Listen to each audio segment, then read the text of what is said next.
तो नजर आ रहा है सामने लिखा हुआ है जुल्म मिटने के लिए दो चीजों से मिटेगा भाई। एक अदल की कुर्सी पे जो लोग बैठते हैं ना, वो अदल के हिसाब से फैसले करने लगे। दूसरा, कौम निकल खड़ी है उस जुल्म के खिलाफ, तो जुल्म खत्म हो जाएगा। या इन दोनों में से कोई एक चीज हो जाए या दोनों हो जाए।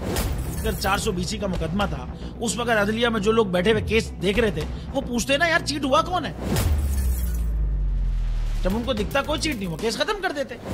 तो जालिम जुल्म कर ही नहीं पाता। 9 जजेस ने नोट बिफोर किया मेरे केस को यार, 1.5 साल चला। शख्सी जमानत का केस, सेम केस इस्लामाबाद में कर दिया। एक ही इल्जाम पे 2 केस हो नहीं सकते भाई। मतलब 60 दिन का वक्त होता है, 102 दिन के बाद मैं जीत गया, केस बरी हो गया, 102 दिन के बाद अपील फाइल की, एक्सेप्ट कर ली। नहीं करते ना एक्सेप्ट, खत्म हो जाता ना जुल्म यार।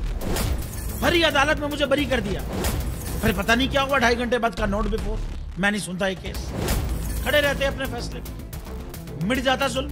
अल्लाह ताला ने बिठाया इस कुर्सी, इन कुर्सियों पे इनको यार, ये अल्लाह ताला की तरफ से फैसले करने हैं।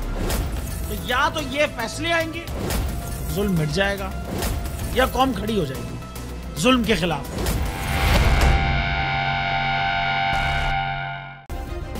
सब्सक्राइब करें और बेल दबाएं ताकि कोई खबर रह न जाए।